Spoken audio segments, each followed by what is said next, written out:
Hello students, today we will discuss about the environmental awareness chapter 4. The topic is biodiversity patterns and global biodiversity hotspots. First of all, we must know that the ecologists studied biodiversity in the environment and observed that there is a specific pattern in which diversity was distributed. According to Darwin, there are three distinctive patterns of biological diversity. The Darwin noticed that there are basic three patterns in a biological diversity. The first one is species vary globally. Second one, species vary locally. And the third one, species vary over a period of time. When species vary globally, then species living in similar habitats but in different part of the world, making them distinctly related, looked and acted in a similar way. Enormous found in Australia, ostrich found in Africa, they are flightless birds. Some areas such as islands had endemic species. Endemic species are species of plants and animals that exist only in one geographic region. Species may be endemic to be a particular continent, some to part of the continent and others to a single island. Basically, the patterns of biologically biodiversity can be defined as the biodiversity is the variety of organisms found at every level of biological organization. The ecological also studied the biodiversity in the environment and observed that there is a regular pattern in which the diversity was distributed. Basically, the biodiversity is not a uniform throughout the world, but it varies with the latitude and altitude. Favorable condition creates a favor precision and make it possible for a large number of species to exist their existence. When we think about the latitudinal gradients, then the picture shows that the species diversity decreased from equator to pole. The tropics harbor more species. That shows that there is a high diversity. At the equator level, there is a high biodiversity, but at the polar level, there is a very lower biodiversity. For example, Colombia, near about equator, has a 14,000 species, 1400 species of birds, whereas New York has a only 105 species. Greenland has a 556 species, and India at the equator region there are a 1200 species of birds. This shows at the equator level there is a high biodiversity, but at the equator level there is a high biodiversity, but at the polar level there is a very less biodiversity. Then when we think about the species area relationship, then we found that species area relationship, in case of species area relationship, uh, the curve describes that curve, that picture shows that there is a relationship between area of habitat or a part of habitat and the number of species found within that particular area. The species area relationship has reputed to follow from the second law of thermodynamics. Alexander von has observed that within a region, species richness gets decreased when explored area is decreased but increased but only up to a limit. The relationship between species richness and area for a number of taxa like angiospermic plants and freshwater fishes and birds is found to be a rectangular hyperbola. Okay, that shows there is a rectangular hyperbola. The ecologists have proposed a wide range of factors determining the slope and elevation of the species area relationship curve. These factors include the relative balance between immigration and extinction rate and magnitude of disturbance on small versus large areas. The species area relationship has been reputed to follow from the second law of thermodynamics. In contrast to these mechanist explanation, other asserts to need the test whether the pattern is simply the result of random sampling process. Experts have classified the species area relationship according to the type of habitats being sampled and sensor design used. Frank Fridson, an early investigator of the theory of species area relationship, divided into two types: samples and the population. Then the next one thing, that is global biodiversity hotspots. These brown color areas are shows that there is a biodiversity hotspots at the global level. The British biologist Norman Mayers coined the term biodiversity hotspots in 1988 as a biogeographic region categorized both by exceptional levels of plant endemism and by serious levels of habitat loss. In 1919, Mayors added a further eight hotspots, including four Mediterranean type ecosystem conservation international adopted Mayors hotspots as its institutional blueprint in 1989. And in 1996, the organization made the decision to undertake a reassessment of the hotspots concept. 3 years later, an extensive global review was undertaken which introduced quantitative threshold for the designation of biodiversity hotspots. According to Conservation International, to qualify as a hotspot, a region must meet two strict criteria. It must contain at least 1500 species of vascular plants and uh, as an endemic, and it has to have lost at least 70% of its original habitat.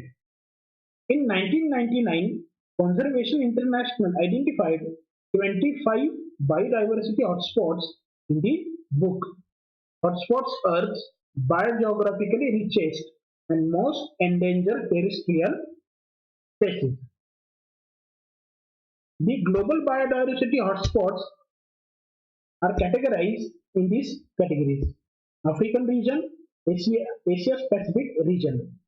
African region comprises these eight regions: Cape Floristic region, coastal forest of Eastern Africa, Eastern Africa, then Horn of Africa, then Maputaland, Pondoland, Albany, and Succulent Karoo. These are the eight regions of African continent which comprises a rich biodiversity, but they are categorized as a biodiversity hotspots. Asia Pacific composed a large land areas as well as islands dotting the Pacific Sea. These 14 hotspots represent important biodiversity. Then when we think about the global biodiversity at Europe and Central Asia, then uh, from the Mediterranean basin to the mountains of Central Asia, these four hotspots are unique in their biodiversity. Caucasus, Irano-Anatolian, Mediterranean basin, and mountains of Central Asia. These are the European biodiversity hotspots. Then when we think about the biodiversity hotspots in India, India has some of the world's most biodiverse regions.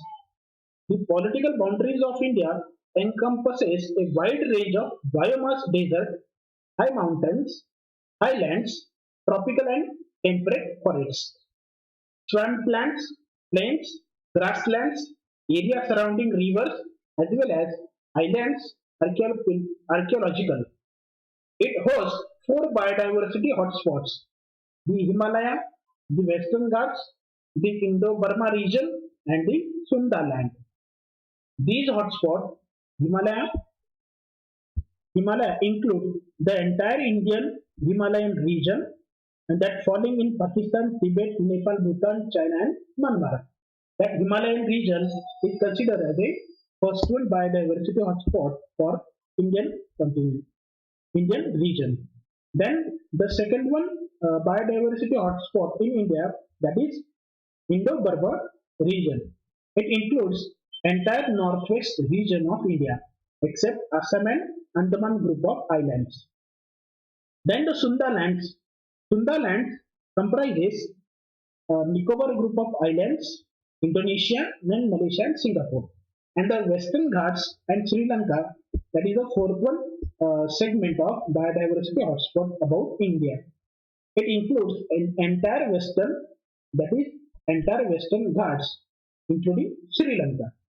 These are the biodiversity hotspots about India. In case of biodiversity of India, India is home to several well-known large mammals, including the Asian elephant, Bengal tiger, Asiatic lion, leopard, and Indian rhinoceros. Some of these animals are ingrained in culture, often being associated with deities. These large mammals are important for wildlife tourism in India, and several national parks and wildlife sanctuaries cater to these needs. The popularity of these uh, characteristic animals have helped greatly in conservation efforts in India. The tiger has been particularly important, and Project Tiger started in 1972 was a major effort to conserve the tiger and its habitats. Project Elephant, though less known, started in 1992 and worked for elephant protection. Most of India's rhinos today survive in the Kaziranga National Park. Some other well-known large Indian mammals are ungulates such as water buffalo, nilgai, gaur, and several species of deer and antelope. Some members of the dog family, such as Indian wolf, Bengal fox, golden jackal, and the dhole or wild dogs, are also widely distributed. It is also home to the striped hyenas. Many smaller animals, such as macacus, langurs, and mongoose species, are especially well known due to their ability to live close to or inside urban areas. When we think about the India's biodiversity, India is one of the 12th mega biodiversity country in the world because it comprises high biodiversity of different species. These are concentrated in the floristical rich areas of northeast India. When we think about the biodiversity species, then we got that India ranked 372. India having number of mammals about near about 372 and ranked 44th. Then in case of birds, India have a 1224 species of birds and India ranked near about 52. Then about reptiles, India have a 408 species of reptiles. Then about amphibians, India have a 246 species of amphibians, and in case of angiosperms, India has a 17,000 species of angiosperms, which means India have a very great richness of biodiversity amongst the other countries. When we think about the Indian mega biodiversity, it shows that table shows that India world ranking and the number of species in India. In case of mammals, India's world ranking is 8th and the number of species of mammals are 350. In case of birds, India also ranked 8th. The species of birds found in India near about 1200. Then, in case of reptiles, India ranked fifth, and the number of species of reptiles are 453.